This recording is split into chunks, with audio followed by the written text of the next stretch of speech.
Entre los lugares comunes y las cosas que nos creemos hoy en día está la idea de que atraemos lo que nos pasa, que hay personas que atraen cosas malas y personas que atraen cosas buenas. Esa sensación de que algo en nuestra manera de pensar y de sentir determina lo que termina ocurriendo en nuestra vida. A primera vista suena casi mágico, casi como si todo dependiera de una especie de energía misteriosa. Pero detrás de esa idea hay una explicación mucho más sencilla y al mismo tiempo muy profunda. Durante años, diferentes investigaciones han mostrado que la forma en que una persona decide responder a los problemas de cada día influye en el resultado. Hoy se sabe desde la ciencia que la actitud previa a cualquier situación, ya sea una entrevista de trabajo, una cita, un examen, una prueba médica o una conversación difícil, condiciona la manera en que reaccionamos y lo que hacemos en cada paso. Y lo que hacemos en cada paso cambia el desarrollo de los acontecimientos. Imaginemos que alguien tiene un evento que le pone nerviosa o una reunión social que no le apetece mucho. La manera en que se prepara por dentro, lo que se dice antes de salir de casa, la expectativa que crea en su mente, todo eso hace que llegue a ese lugar de una forma u otra. Si se repite pensamientos de fracaso, irá tensa, cerrada, a la defensiva. Si se repite que puede ir bien, que puede aprender algo, que quizás sea una oportunidad, su cuerpo y su mente reaccionarán de forma distinta. Al final, la felicidad no es tanto lo que te pasa como la interpretación que haces de lo que te pasa. Dos personas pueden vivir la misma situación y salir con conclusiones completamente diferentes. Una puede sentir que ha sido un desastre, otra puede ver el mismo hecho como una lección o incluso como un comienzo. Lo que cambia es la mirada con la que observan la realidad. Esa interpretación se apoya en varios pilares. El primero es el sistema de creencias. Cada persona lleva dentro un conjunto de ideas sobre la vida, sobre sí misma y sobre los demás. Son como gafas invisibles. A través de esas gafas se interpreta todo. Hay creencias que abren puertas y creencias que limitan y encogen la vida. Ante una misma circunstancia, alguien puede pensar que todo está perdido, que nada tiene solución, que siempre le toca lo peor. Otra persona ante el mismo hecho puede pensar que es un reto difícil, pero también una ocasión para crecer o cambiar de rumbo. Hay quien da por hecho que los demás son una amenaza, que nadie le apoya, que todos juzgan. Y hay quien se orienta a ver aliados, oportunidades de colaboración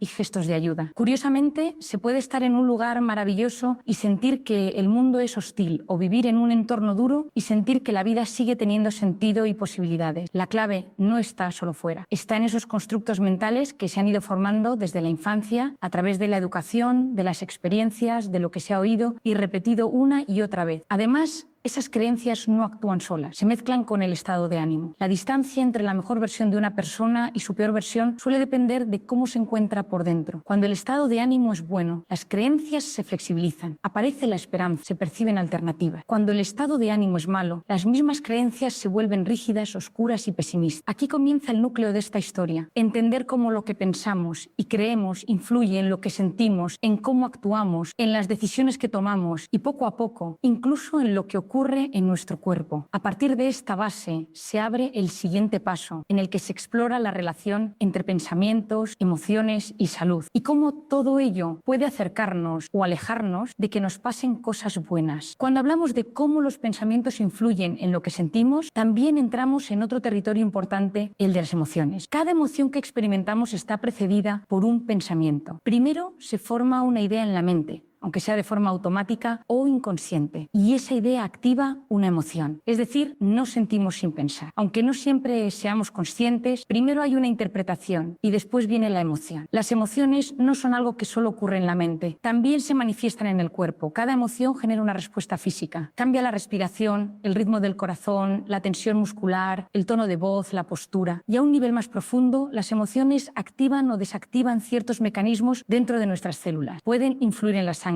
en el sistema inmunológico e incluso en los genes. Hoy en día existen investigaciones que demuestran que nuestras emociones tienen un impacto directo en la salud. Según cómo te tomes lo que te ocurre, se activan procesos diferentes en tu cuerpo. Si eres una persona que vive con esperanza, ilusión o gratitud, tu cuerpo responde de una manera. Si vives con miedo, rencor, ansiedad o tristeza constante, la reacción es totalmente distinta. Lo que sentimos modifica el entorno interno en el que nuestras células intentan funcionar. De hecho, hay estudios que muestran cómo las emociones positivas o negativas pueden cambiar la expresión de los genes, no los genes en sí, pero sí la forma en que se activan o se silencian. El estado emocional tiene un impacto sobre el sistema nervioso, el sistema endocrino y el sistema inmunológico. Por ejemplo, cuando sientes alegría, paz o motivación, se liberan sustancias beneficiosas que fortalecen el organismo. En cambio, emociones como la ira constante, el miedo crónico o la tristeza profunda pueden desencadenar procesos inflamatorios que debilitan la salud. Esto nos lleva a entender que muchas enfermedades no solo tienen una base genética o física, física. En muchos casos, las emociones mantenidas en el tiempo también participan. No se trata de culpar a nadie por lo que siente, ni mucho menos, pero sí de tomar conciencia de que lo que se vive por dentro deja huella por fuera. Una de las sustancias clave en este proceso es el cortisol. El cortisol es una hormona natural del cuerpo que se activa en momentos de alerta. Está relacionada con la supervivencia. Cuando el cuerpo percibe una amenaza, libera cortisol para estar más atento, más preparado para actuar. Esto ha sido útil a lo largo de la historia. Nos ha ayudado a sobrevivir en situaciones de peligro. Pero en el presente, muchas personas viven con esa alarma encendida constantemente, ya no por peligros físicos, sino por preocupaciones mentales. Preocupaciones por el trabajo, por el dinero, por los hijos, por la salud, por el futuro. Aunque no haya un peligro real, el cuerpo interpreta esas ideas como una amenaza y responde liberando cortisol como si estuvieras en medio de una emergencia. El problema es que esta hormona no está hecha para estar activa todo el tiempo. Cuando el cortisol se mantiene elevado durante mucho tiempo, el cuerpo empieza a sufrir. El exceso de cortisol genera síntomas en varios niveles. En lo físico, aparecen cosas como caída del cabello, temblores en los párpados, alteraciones en la piel, problemas digestivos, migrañas, contracturas musculares, fatiga constante e incluso enfermedades más graves con el paso del tiempo. Hay personas que se pasan meses o años con molestias que no entienden, sin saber que la raíz de esos síntomas está en un cuerpo saturado por el estrés. También hay efectos a nivel psicológico. El exceso de cortisol puede hacer que una persona se vuelva más irritable. Todo le molesta, todo le altera, incluso aquello que antes no le afectaba. Se vuelve más impaciente, más vulnerable, más sensible. Puede haber fallos de memoria, problemas de concentración o una sensación de estar mentalmente agotado. Todo esto no es casualidad, tiene una base biológica. Además, muchas personas notan que cuando por fin descansan, por ejemplo en el fin de semana o en vacaciones, se sienten peor. Es común escuchar frases como siempre me pongo enferma cuando paro o el segundo día de vacaciones me encuentro fatal. Esto ocurre porque el cuerpo ha estado en modo alerta tanto tiempo que, al relajarse, se derrumba. La bajada del ritmo desenmascara todo lo que se ha ido acumulando. Y si el cuerpo vive demasiado tiempo en ese estado inflamado, empiezan a aparecer problemas más profundos. La salud física y mental se debilita. En muchos casos, incluso la depresión está relacionada con un estado de alerta crónica. Se ha comenzado a estudiar que ciertas formas de depresión podrían tener un origen inflamatorio, es decir, no solo psicológico, sino también biológico, con zonas del cerebro que muestran signos de inflamación por el estrés continuo. Frente a esto, ¿qué se puede hacer? Por un lado, tomar conciencia, entender que el cuerpo y la mente están conectados, que lo que piensas y sientes no se queda en el aire, tiene un efecto real en ti. Y por otro lado, empezar a actuar en pequeños gestos que pueden marcar una gran diferencia. Eso será lo que abordaremos en la siguiente parte, estrategias prácticas y científicas para desactivar esa alerta constante y empezar a recuperar el equilibrio interior. La gran pregunta que surge ahora es la siguiente: ¿qué podemos hacer para reducir ese exceso de cortisol, para calmar la alerta interna y para recuperar el equilibrio físico y emocional? Lo primero es entender que no se trata de dejar de sentir emociones negativas o de forzar una felicidad falsa. No se trata de fingir que todo va bien cuando no es así. Se trata de aprender a gestionar lo que nos pasa, de reconocer lo que sentimos, pero no dejar que ese estado lo controle todo, de vivir con más conciencia, con menos prisa y con más capacidad para tomar decisiones que nos ayuden en lugar de hacernos daño. Y lo segundo es saber que sí hay formas concretas de actuar, formas que no son mágicas ni inmediatas, pero que sí están respaldadas por la ciencia y que poco a poco tienen un efecto transformador. Vamos a ver algunas de ellas. Una de las herramientas más potentes para reducir el cortisol es el ejercicio físico. No hace falta hacer grandes esfuerzos ni seguir rutinas extremas. Basta con mover el cuerpo cada día, de forma regular. Caminar, nadar, bailar, andar en bicicleta, hacer estiramientos o cualquier actividad que implique movimiento. El ejercicio ayuda al cuerpo a eliminar el exceso de cortisol de forma natural. Por eso muchas personas dicen que después de hacer deporte se sienten mejor, más despejadas, con más energía. Es porque su cuerpo ha entrado en un modo diferente, más sano, más activo y más estable. Otro punto fundamental es aprender a educar los pensamientos. Como hemos visto antes, cada emoción está precedida por una idea. Si logramos identificar esos pensamientos automáticos que nos hacen daño, podemos empezar a cambiarlos. No se trata de negar lo que sentimos, sino de preguntarnos si lo que pensamos es verdad, si nos ayuda, si hay otra forma de interpretar lo que está pasando. Muchas veces llevamos una voz interna que nos critica sin parar. Esa voz que dice no vales, no lo vas a conseguir, todo te sale mal. Esa voz que sabotea, que humilla, que compara y que repite lo peor. Pero esa voz no es la verdad, es solo un eco de miedos, de experiencias pasadas, de inseguridades aprendidas. Se puede entrenar la mente para hablarse de otra manera, con más amabilidad, con más respeto, con más confianza. A esto se le llama educar la voz interior. Y aunque no lo parezca, tiene un impacto real en el cerebro. Cuando una persona empieza a repetirse frases positivas, no desde el autoengaño, sino desde la posibilidad, el cerebro cambia. Las conexiones neuronales se reorganizan. Se activa la parte del cerebro que está relacionada con la creatividad, con la motivación y con la resolución de problemas. Es decir, no solo te sientes mejor, sino que realmente te vuelves más capaz de enfrentar lo que viene. Otra herramienta poderosa es la ilusión. ilusión. Tener un sueño, una meta, una pequeña motivación diaria, algo que te haga levantarte con ganas. No importa si es algo grande o pequeño, puede ser un proyecto personal, un cambio que quieres hacer, una actividad que te gusta o una meta que te emociona. La ilusión tiene un efecto transformador sobre el cerebro. Activa zonas que están relacionadas con la concentración, con la creatividad y con la planificación. Cuando una persona se ilusiona, se activa. Y esa activación mejora la salud mental y también la salud física. También es importante hablar del descanso mental. Vivimos en una sociedad que estimula sin parar. Información, notificaciones, mensajes, imágenes, llamadas, ruido. La mente está constantemente ocupada, sin espacio para respirar. Y eso genera un cansancio profundo, aunque no siempre lo notemos. Por eso, aprender a detenerse, a hacer pausas, a respirar con calma y a desconectar de los estímulos es fundamental. Aquí entra en juego una práctica que se ha vuelto muy conocida en los últimos años, la meditación o el mindfulness. No se trata de vaciar la mente por completo ni de hacer cosas extrañas. Se trata de aprender a estar presente, de observar lo que estás sintiendo, lo que estás pensando, sin juzgar, de entrenar la atención. Esta práctica ayuda a reducir el estrés, a mejorar la concentración y a tener una relación más sana con lo que ocurre en el interior de cada uno. Ahora bien, hay que ser realistas. No se puede pasar de un estado de estrés constante a una calma total de un día para otro. Por eso, cada paso cuenta. Cada momento en que decides parar, en que eliges respirar antes de reaccionar, en que te hablas mejor o te permites descansar, estás cambiando poco a poco el estado de tu cuerpo y de tu mente. Y hay un enemigo silencioso que muchas veces no notamos: las pantallas. Hoy en día pasamos horas y horas frente al teléfono, al ordenador, a la televisión. El cerebro está constantemente estimulado. Cada notificación, cada mensaje, cada novedad activa el sistema de recompensa. Se libera una sustancia llamada dopamina, que es la misma que se activa con algunas drogas. Esta gratificación instantánea nos hace sentir bien por un momento, pero también nos vuelve más ansiosos, más impacientes y menos capaces de disfrutar lo sencillo. Se ha empezado a hablar de un concepto nuevo, la demencia digital. No es una enfermedad oficial, pero hace referencia a los efectos que produce el uso excesivo de pantallas en la memoria, la atención y la capacidad de concentración. Por eso es tan importante aprender a desconectar. Dejar el teléfono en modo avión, apagar las notificaciones, salir a caminar sin el móvil, tener momentos de silencio real. Incluso algo tan simple como compartir un café con alguien sin mirar la pantalla, leer un libro en papel o escuchar música sin interrupciones puede ayudar a recuperar el equilibrio. La clave está en recuperar el control, que no sea la tecnología la que marque tu estado, sino que seas tú quien decida cómo vivir. Y esto nos lleva a una idea fundamental: vivir con más presencia, estar donde estás, sentir lo que sientes, elegir cómo quieres responder en lugar de reaccionar por inercia. Todo esto no es fácil, pero es posible y sobre todo es necesario si queremos recuperar una vida más plena, más estable y más sana. En la siguiente parte profundizaremos en cómo pequeñas decisiones diarias pueden convertirse en herramientas poderosas para cuidar la mente, regular las emociones y empezar a construir un bienestar duradero. Muchas veces, cuando se habla de bienestar, se tiende a pensar en grandes cambios o soluciones complejas. Sin embargo, la clave está en lo pequeño, en lo cotidiano, en lo que repetimos todos los días, casi sin darnos cuenta. Es ahí donde se esconde el poder real para cambiar. Las decisiones más simples pueden tener un impacto profundo en nuestra salud física y mental. La forma en que comienzas el día, lo que haces al despertar, la calidad de tu sueño, los pensamientos que repites en silencio, la manera en que enfrentas los imprevistos. Cada uno de esos gestos forma parte de un sistema interno que puede ayudarte o que puede enfermarte dependiendo de cómo lo uses. Uno de los primeros pasos prácticos para recuperar ese equilibrio es revisar la manera en que gestionas tu tiempo. Hoy en día, muchas personas viven atrapadas por la prisa. Corren de un lado a otro, llenan su agenda de tareas, viven con la sensación de no llegar a nada. Esa presión constante genera una enfermedad silenciosa que cada vez es más común: la fatiga mental. Existe un fenómeno cada vez más estudiado que algunos llaman cronopatía. Es la obsesión por aprovechar cada minuto del día, por ser productivo todo el tiempo. Quienes viven así suelen sentir culpa si descansan y ansiedad si no están haciendo algo útil. Parecen tener energía, pero en el fondo están al límite. Son personas que están siempre ocupadas, pero nunca en paz. El problema de esta forma de vida es que no se puede sostener a largo plazo. Puede parecer efectiva por un tiempo, pero el cuerpo y la mente no aguantan siempre en modo alerta. Antes o después aparecen las consecuencias. En algunos casos es un ataque de ansiedad, en otros un insomnio persistente. A veces es un dolor físico, una caída del sistema inmune o una sensación de vacío que no se sabe explicar. Por eso, una recomendación esencial es aprender a frenar, a bajar el ritmo, a dejar espacios sin ocupaciones. Aunque al principio cueste, aunque al principio genere inquietud, es importante volver a tolerar el silencio, el descanso, el no hacer nada por un momento, porque es precisamente en esos espacios donde el cerebro se recupera, se reorganiza y empieza a sanar. Otro aspecto fundamental es la calidad del sueño. Dormir bien no es solo una cuestión de cantidad, sino también de cómo se duerme. Cuando el sueño es ligero, interrumpido o insuficiente, el cuerpo no logra repararse. El sistema nervioso no se relaja, la memoria no se ordena, el estado de ánimo se vuelve más inestable. Por eso, cuidar las horas de descanso es una de las formas más eficaces de proteger la salud mental. Para muchas personas, dormir bien se ha vuelto un desafío. No pueden desconectar al final del día. La mente sigue activa, dando vueltas a todo. En estos casos, una rutina nocturna puede ser de gran ayuda. Bajar la luz, evitar pantallas una hora antes de dormir, no revisar el teléfono en la cama, respirar profundamente durante unos minutos, escribir lo que preocupa en un papel para dejarlo fuera de la mente. Son detalles sencillos, pero con un impacto enorme. Además del tiempo y del sueño, otro factor que influye directamente en nuestro bienestar es la alimentación. No desde la obsesión por las dietas o las modas, sino desde la comprensión de que lo que comemos también afecta cómo nos sentimos. Algunos nutrientes ayudan al cerebro a funcionar mejor. Otros, si se consumen en exceso, pueden aumentar la irritabilidad, la fatiga o el malestar general. Entre los alimentos que tienen un efecto positivo sobre el estado de ánimo, destacan aquellos ricos en omega 3. Esta sustancia se encuentra en pescados azules, semillas, frutos secos y algunos aceites. El omega 3 ha demostrado tener un efecto antiinflamatorio en el cerebro. Mejora el estado de ánimo y se ha empezado a recomendar incluso en casos de depresión, ansiedad o trastornos del ánimo más severo. Otro punto clave es el equilibrio con la tecnología. Ya lo hemos mencionado antes, pero es importante insistir. Vivimos en una época de estimulación continua. Todo el tiempo recibimos mensajes, notificaciones, imágenes, noticias, y todo eso afecta, a veces de forma silenciosa, pero constante. Cuesta más concentrarse, cuesta más estar presente, cuesta más conectar con lo que realmente importa. Por eso, desconectar no es un lujo, es una necesidad. Poner el teléfono en modo avión durante ciertos momentos del día, salir a caminar sin dispositivos, compartir una comida sin pantallas, reservar un rato del día solo para estar contigo, sin ruido externo. Estos pequeños gestos ayudan a restaurar la atención, a reducir la ansiedad y a volver a estar en el presente. Y estar en el presente es uno de los grandes retos de nuestro tiempo. No dejarse arrastrar por lo que pasó, ni vivir atrapado por lo que podría pasar. Estar aquí, sentir lo que estás viviendo, escuchar lo que pasa dentro de ti, no para controlar todo, sino para habitar tu vida de forma más consciente. Porque muchas veces lo que más desgasta no es lo que sucede fuera, sino lo que construimos dentro con pensamientos constantes, con miedos que no se detienen, con exigencias que nadie nos impone pero que llevamos encima. Vivir bien no significa vivir sin problemas, significa tener herramientas para no hundirte cuando algo va mal, significa tener la capacidad de volver a ti, de cuidarte, de saber cuándo parar, significa también permitirte disfrutar. No todo tiene que tener una función, no todo tiene que ser útil. A veces simplemente pasear, escuchar música, reír o compartir un momento con alguien querido es más terapéutico que cualquier técnica compleja. En la siguiente parte profundizaremos en cómo mejorar nuestras relaciones personales, en cómo la conexión con los demás influye en nuestra salud mental y en qué tipo de comunicación puede ayudarnos a construir vínculos más sanos y duraderos. Hay un aspecto de la vida que muchas veces descuidamos cuando hablamos de salud mental y bienestar, nuestras relaciones con los demás. Sin embargo, está demostrado que los vínculos personales tienen una enorme influencia sobre cómo nos sentimos, cómo nos vemos a nosotros mismos y cómo respondemos ante las dificultades. No somos islas. Desde el nacimiento hasta la vejez vivimos en contacto con otras personas, familia, amigos, compañeros de trabajo, pareja, hijos. Cada uno de esos vínculos deja una huella. Nos puede levantar o nos puede hundir. Nos puede dar calma o generarnos ansiedad. Por eso, aprender a relacionarnos de forma sana es uno de los pilares fundamentales del equilibrio emocional. Uno de los problemas más comunes hoy en día es la falta de comunicación real. Aunque estemos más conectados que nunca gracias a la tecnología, muchas veces estamos más lejos emocionalmente. Se habla mucho, pero se escucha poco. Se responden mensajes, pero no se comparten sentimientos. Se convive, pero no se conecta de verdad. Esto genera una sensación de soledad que no siempre se nota a simple vista. Hay personas rodeadas de gente que se sienten solas, personas que están acompañadas, pero no se sienten vistas ni comprendidas. Y esto tiene consecuencias. El aislamiento emocional debilita la salud, aumenta el riesgo de depresión, de ansiedad y también de enfermedades físicas, porque el cuerpo y la mente no distinguen entre estar solo físicamente o sentirse solo por dentro. Lo que importa es la conexión emocional. Por eso, uno de los objetivos más importantes es cultivar relaciones que nutran, vínculos donde haya respeto, confianza, apoyo mutuo. No se trata de tener muchas personas cerca, sino de tener unas pocas con las que puedas ser tú, con las que puedas expresarte sin miedo, con las que puedas sentirte seguro y aceptado. Pero para llegar a ese tipo de relaciones hay que trabajar en algo fundamental, la asertividad. Ser asertivo significa ser capaz de expresar lo que sientes, lo que piensas y lo que necesitas sin herir a los demás y sin callarte por miedo. Es encontrar el punto medio entre la agresividad y la pasividad. Muchas personas creen que guardarse todo es una forma de proteger la relación, pero lo que no se dice se acumula, y lo que se acumula termina explotando en forma de rabia, de distanciamiento o de dolor físico, porque callar constantemente lo que nos duele, lo que necesitamos o lo que nos molesta también enferma el cuerpo. Expresar lo que sentimos de forma clara y tranquila no solo mejora la relación con los demás, sino también con nosotros mismos. Decir lo que te pasa con respeto, sin culpa y sin miedo es una forma de cuidarte. Es reconocer que tus emociones también valen, que tus límites importan, que tu bienestar cuenta. A veces pensamos que si decimos lo que sentimos vamos a generar un conflicto, pero en realidad muchas veces el conflicto aparece cuando no decimos nada durante mucho tiempo. Aprender a hablar desde la calma, sin atacar, sin reprochar, pero con firmeza y sinceridad, es una herramienta poderosa para mejorar los vínculos. Por ejemplo, si alguien en tu familia o en tu entorno te hace sentir invisible o no te valora, no se trata de gritar ni de pelear. Se trata de elegir un momento tranquilo y decir algo como: quiero que sepas que a veces me siento poco escuchado o me duele cuando no valoras lo que hago. No te estoy culpando, solo quiero que lo sepas, porque para mí es importante. Este tipo de mensajes son claros, honestos y respetuosos. No atacan, pero tampoco se esconden. Otro error común en las relaciones es suponer. Suponemos lo que el otro piensa, suponemos lo que el otro siente, suponemos que ya debería saber lo que necesitamos, pero nadie puede leer la mente. Si no se habla, el otro no tiene por qué saberlo. Y si no se pregunta, nunca sabremos qué está pasando realmente en la otra persona. Por eso, además de expresar, también hay que escuchar. Escuchar de verdad. No solo oír las palabras, sino prestar atención al tono, a los gestos, a lo que no se dice. Escuchar sin interrumpir, sin juzgar, sin preparar una respuesta mientras el otro habla. Solo estar presente y disponible, porque muchas veces lo que una persona necesita no es un consejo ni una solución. Solo necesita sentirse entendida. La empatía, en este sentido, es una de las herramientas más poderosas. No hace falta estar de acuerdo con todo lo que el otro dice, pero sí se puede intentar comprender desde dónde lo dice, qué está sintiendo, qué está viviendo. Y ese simple gesto, el de ponerse en el lugar del otro, transforma la relación. Además, hay que tener en cuenta que las relaciones no siempre son fáciles. Nadie es perfecto. Todos tenemos heridas, inseguridades, momentos difíciles, pero cuando dos personas están dispuestas a escucharse, a pedir perdón, a mejorar y a construir en lugar de destruir, entonces hay espacio para sanar. Y si una relación se vuelve dañina, si constantemente genera dolor, angustia o desgaste, también hay que tener el valor de poner límites. A veces cuidarse implica tomar distancia, no por odio, sino por amor propio. No porque no se quiera a la otra persona, sino porque uno también merece paz. En este camino de aprender a relacionarnos mejor, no se trata de tener relaciones perfectas, sino relaciones conscientes. Vínculos donde haya espacio para el error, para la emoción, para el crecimiento mutuo, donde uno pueda ser auténtico sin miedo al juicio. En la siguiente parte hablaremos sobre cómo la mente moderna se ve afectada por el exceso de estímulos y la falta de descanso verdadero, y cómo recuperar momentos de silencio y presencia puede convertirse en una herramienta poderosa para sanar. Vivimos en una época en la que la mente está más saturada que nunca. Recibimos cientos de estímulos cada día. Sonidos, imágenes, notificaciones, noticias, mensajes. Desde que abrimos los ojos por la mañana hasta que nos vamos a dormir, hay algo llamando nuestra atención. Vivimos en estado de alerta constante. La mayoría de las personas no se dan cuenta de esto porque se ha vuelto normal, pero lo normal no siempre es lo natural. Y la mente humana no está diseñada para sostener tanta información, tanta velocidad y tanta interrupción todo el tiempo. Ese exceso de estímulos no solo agota, también afecta la memoria, la concentración, la creatividad y el estado de ánimo. Una mente sobreestimulada es una mente cansada. Es una mente que salta de una cosa a otra sin terminar nada, que se siente dispersa, impaciente, ansiosa, que no puede estar en el presente porque siempre está pensando en lo que viene después. Es como si viviéramos en modo piloto automático, haciendo sin estar, respirando sin darnos cuenta, hablando sin escuchar, mirando sin ver. Por eso, una de las prácticas más sanadoras que existen hoy es aprender a detenerse, a frenar por un momento, a recuperar el silencio interior. No se trata de escapar del mundo, ni de dejar de vivir. Se trata de aprender a estar, de volver al momento presente. Y una herramienta muy útil para esto es la atención plena, también conocida como mindfulness. No es una moda ni algo místico, es una práctica sencilla, accesible y profundamente transformadora. Consiste en entrenar la mente para estar aquí y ahora, para observar lo que estás haciendo, sintiendo o pensando, sin juzgarlo, sin querer cambiarlo, solo notándolo. Puede parecer simple, pero no lo es. La mente está acostumbrada a correr, a saltar al pasado o al futuro, a pensar sin parar. Por eso al principio cuesta, pero con el tiempo esta práctica calma la mente, regula el sistema nervioso y ayuda a reconectar con uno mismo. No hace falta dedicar horas, pueden ser 5 minutos al día, cerrar los ojos, respirar con atención, sentir el cuerpo, dejar pasar los pensamientos como si fueran nubes. Poco a poco, la mente se entrena para no reaccionar ante todo. Aprende a observar sin angustia, a aceptar sin rendirse, a estar sin miedo. Además, vivir con más presencia no solo mejora el estado interno, también mejora nuestras relaciones, porque cuando estás presente, escuchas mejor, conectas más, ves detalles que antes pasaban desapercibidos. Y eso transforma la forma en que te vinculas con los demás. Otra manera de volver al presente es reducir el tiempo frente a las pantallas. No se trata de eliminar la tecnología, pero sí de usarla con más conciencia. Por ejemplo, evitar mirar el móvil apenas te despiertas, dejarlo fuera de la habitación al dormir, establecer momentos sin interrupciones, elegir espacios sin ruido digital, aunque sea un rato al día. El objetivo es recuperar el control, no dejar que la tecnología marque tus emociones, no vivir al ritmo de las notificaciones, no estar disponible para todos todo el tiempo, porque estar siempre disponible para otros puede significar estar cada vez menos disponible para ti. Cuando la mente se calma, el cuerpo también responde. Baja el cortisol, mejora el sueño, se regula el sistema digestivo, se fortalecen las defensas. Por eso, parar no es una pérdida de tiempo, es una inversión en salud. Es recuperar algo que en el fondo todos necesitamos: paz interior. Además, una mente más tranquila es una mente más clara. Puedes pensar mejor, decidir con más calma, ver soluciones que antes no veías. Porque cuando hay demasiado ruido, incluso las ideas más simples se vuelven confusas. Y cuando hay silencio, incluso los problemas más complejos encuentran espacio para ordenarse. También es importante cuidar lo que dejamos entrar en la mente, no solo en forma de tecnología, sino en forma de conversaciones, ambientes, personas. Algunas compañías nos agotan sin que nos demos cuenta. Algunas noticias solo alimentan el miedo. Algunos hábitos solo mantienen el cansancio. Por eso, cada decisión cuenta. Cada límite que ponemos, cada momento que elegimos para estar en calma, suma. Y no se trata de vivir sin estímulos. Se trata de elegir mejor, de reservar espacios de descanso mental, igual que reservamos tiempo para otras cosas, de proteger nuestra energía, de tener espacios donde podamos simplemente estar sin hacer, sin rendir, sin justificar. Vivir así no es desconectarse del mundo, es aprender a conectarse mejor con uno mismo y desde ahí vivir de forma más plena, más consciente y más libre. En la siguiente parte hablaremos sobre cómo el cuerpo refleja lo que la mente vive, cómo las emociones no expresadas se convierten en síntomas físicos y qué podemos hacer para escuchar mejor las señales que nos da el cuerpo cada día. El cuerpo habla y muchas veces lo hace cuando la mente ya no puede más. Lo que no se expresa con palabras, lo que se guarda, lo que no se resuelve, acaba saliendo en forma de síntomas físicos. Dolores sin causa aparente, tensiones, fatiga, insomnio, problemas digestivos, migrañas, contracturas. Todo eso no siempre es casual. A menudo es una señal. El cuerpo tiene su propio lenguaje y aunque no siempre es fácil entenderlo, aprender a escucharlo puede evitar que pequeños malestares se conviertan en problemas mayores. El cuerpo no miente. Mientras la mente puede justificar, negar o ignorar lo que siente, el cuerpo muestra la verdad. Cuando algo no está bien por dentro, tarde o temprano se manifiesta por fuera. Por ejemplo, muchas personas viven con molestias físicas que no mejoran con medicamentos ni con tratamientos médicos y al final descubren que su origen está en el estrés acumulado, en la ansiedad constante, en emociones guardadas durante años. Esto no significa que todo sea psicológico, pero sí que la mente y el cuerpo están unidos. Lo que afecta a uno, afecta al otro. Una emoción que se repite y no se resuelve deja huella. La tristeza profunda puede quitar el apetito, alterar el sueño, hacer que el cuerpo se sienta pesado. La ansiedad puede acelerar el corazón, cerrar el estómago, tensar los músculos, alterar la respiración. La rabia no expresada puede traducirse en tensión en la mandíbula, en dolor de cabeza o en problemas gástricos. Incluso enfermedades más graves pueden verse influidas por el estado emocional. Hoy en día, la ciencia estudia cómo el estrés crónico y la inflamación sostenida en el cuerpo aumentan el riesgo de ciertos trastornos. No como causa única, pero sí como un factor importante. Porque el cuerpo no es una máquina, es un sistema vivo, sensible y en constante comunicación con lo que sentimos. Por eso, uno de los pasos más importantes es empezar a escuchar al cuerpo, no solo cuando hay dolor, sino en el día a día. ¿Cómo respiras? ¿Cómo caminas? ¿Qué te duele y desde cuándo? Hay tensiones que se repiten. Te levantas cansado sin razón. Tu cuerpo pide descanso y tú sigues exigiendo más. Estas preguntas ayudan a reconectar con lo que está pasando dentro. Y esa conexión es el primer paso para sanar. Porque muchas veces lo que se necesita no es una pastilla, sino una pausa. No es una respuesta rápida, sino un cambio de ritmo. No es seguir como si nada, sino atreverse a mirar lo que duele de verdad. Además de escuchar el cuerpo, también es importante moverlo. El cuerpo necesita moverse para liberar tensión, para activar el sistema nervioso, para procesar emociones. No hace falta hacer ejercicio intenso todos los días. A veces basta con caminar, estirar, bailar, respirar de forma consciente. Lo importante es no dejar que la energía se quede estancada. Y también es esencial aprender a expresar lo que se siente. Muchas veces el cuerpo enferma porque las palabras no han salido, porque lo que dolía por dentro se tragó una y otra vez. Por eso, hablar de lo que pasa, pedir ayuda, escribir, llorar cuando hace falta, es parte del proceso de liberación emocional. Es una forma de limpiar, de soltar, de sanar. Otro punto importante es el descanso real. Dormir bien no solo repara el cuerpo, también regula las emociones. Durante el sueño, el cerebro ordena lo vivido, procesa recuerdos, equilibra sustancias. Por eso, cuando no dormimos bien, todo se vuelve más difícil. Las emociones se vuelven más intensas, la paciencia disminuye, el cuerpo se fatiga. Dormir bien es una medicina natural, gratuita y muy efectiva. Y más allá del descanso, también también está el cuidado diario. Comer con hidratos, beber suficiente agua, evitar el exceso de cafeína, respetar los horarios del cuerpo. Son gestos simples, pero que construyen bienestar. No se trata de buscar una vida perfecta, sino de crear una rutina que no destruya, de construir hábitos que acompañen, que ayuden, que sumen. Al final, el cuerpo está de nuestro lado. No es un enemigo ni un obstáculo, es un aliado. Pero si lo ignoramos, si lo forzamos más allá del límite, si no lo cuidamos, termina fallando. Por eso, cuidarlo no es un lujo, es una responsabilidad con uno mismo. Escuchar el cuerpo, entender lo que necesita, respetar sus tiempos y sus señales, es una forma de vivir con más inteligencia y más compasión. Porque cuando el cuerpo está bien, la mente también puede estar mejor. Y cuando la mente encuentra paz, el cuerpo lo siente. En la próxima y última parte, hablaremos sobre cómo integrar todo lo aprendido, cómo construir una vida más consciente y cómo empezar a generar cambios reales que hagan que, poco a poco, nos pasen más cosas buenas. Después de recorrer todo este camino, una idea queda clara. No se trata de controlar todo lo que pasa en la vida, sino de aprender a vivir mejor con lo que nos pasa. La verdadera transformación no comienza fuera, sino dentro. Empieza en cómo pensamos, cómo sentimos, cómo respondemos, y desde ahí poco a poco cambia también lo que nos rodea. Nada de lo que hemos visto es una fórmula mágica. No hay atajos ni soluciones instantáneas, pero sí hay herramientas, hay caminos posibles, hay prácticas que con constancia y voluntad pueden mejorar nuestra salud física, mental y emocional. Y lo mejor es que están al alcance de todos. Cuidar la mente no es un lujo, es una necesidad. Igual que cuidamos el cuerpo, hay que aprender a cuidar los pensamientos, las emociones, los hábitos diarios, porque cada gesto, por pequeño que parezca, suma o resta. Cada elección construye. Elegir moverse cada día, elegir dormir mejor, elegir comer con conciencia, elegir rodearse de personas que aportan, elegir momentos de silencio, elegir cómo hablarse a uno mismo, elegir qué pensamientos alimentar, elegir decir no cuando hace falta. Todo eso es parte del cuidado personal. Y no se trata de hacerlo perfecto, se trata de hacerlo posible. Hay días más fáciles y días más difíciles. Hay etapas de calma y otras de caos. Lo importante no es evitar el malestar, sino saber cómo atravesarlo, tener recursos, saber pedir ayuda, reconocer lo que duele y buscar una forma sana de responder. No siempre se puede estar bien, pero siempre se puede hacer algo para estar un poco mejor. Una de las claves más importantes en este proceso es la conciencia, estar presente, darse cuenta, observar sin juicio, hacerse preguntas: ¿qué estoy sintiendo? ¿Qué necesito ahora? ¿Esto que estoy pensando es verdad? ¿Este hábito me ayuda o me hace daño? ¿Este vínculo me construye o me desgasta? Las respuestas a estas preguntas no siempre llegan de inmediato, pero el simple hecho de hacerlas ya abre un espacio interior, un espacio de escucha, de reflexión, de cambio, porque donde hay conciencia hay posibilidad de transformación. Otra clave es la compasión, dejar de exigirse tanto, dejar de compararse, dejar de castigarse por no llegar, por no poder con todo, por no ser siempre fuerte. Ser amable con uno mismo no es debilidad, es un acto de inteligencia emocional, porque desde esa amabilidad nace la fuerza verdadera, la que no viene de la presión sino del cuidado. Y finalmente está la actitud, no como una obligación de ser feliz, sino como una disposición abierta a aprender, a crecer, a seguir adelante. La actitud no cambia los hechos, pero sí cambia la manera de vivirlos. La forma en que miramos la vida influye en la vida que terminamos teniendo. Hay quienes ven oportunidades donde otros solo ven problemas. Hay quienes encuentran belleza incluso en medio del dolor. Y no es porque no sufran, sino porque han aprendido a mirar distinto, a vivir con esperanza, con ilusión, con la idea de que siempre es posible hacer algo mejor con lo que se tiene. Esa es la gran idea que une todo lo que hemos compartido, que sí podemos hacer que nos pasen cosas buenas. No porque todo vaya a salir como queremos, sino porque podemos prepararnos mejor para lo que venga. Podemos crear un entorno más saludable, podemos relacionarnos con más calidad, podemos tomar decisiones más conscientes, podemos aprender a cuidarnos y desde ahí empezar a construir una vida que se sienta más auténtica, más libre, más viva. A veces el cambio empieza con algo tan simple como parar un momento, respirar, escuchar y hacer una elección diferente, una que no sea automática, una que venga desde el cuidado, no desde la presión, una que nos acerque a estar mejor, no por obligación, sino porque lo merecemos. No se trata de que todo cambie hoy, se trata de empezar, de dar un paso, de confiar en que los pequeños gestos repetidos con amor tienen un poder enorme y que aunque no podamos evitar los momentos difíciles, sí podemos aprender a vivirlos de otra manera, porque al final las cosas buenas no siempre llegan solas, pero se pueden invitar, se pueden construir, se pueden provocar, con cada pensamiento, con cada emoción, con cada elección diaria. Y eso, más que magia, es responsabilidad, es conciencia, es salud. Si todo esto te ha hecho pensar, si has sentido que algo de aquí va contigo, no lo dejes pasar. El cambio no empieza con grandes promesas, empieza con una pequeña decisión, una elección consciente, una acción sencilla. Y si quieres seguir aprendiendo a cuidarte por dentro y por fuera, si quieres más herramientas para vivir mejor, este es solo el principio. Suscríbete para no perderte nada, porque este tipo de contenido puede ayudarte más de lo que imaginas. Y recuerda, no se trata de esperar a que pasen cosas buenas, se trata de prepararte para recibirlas.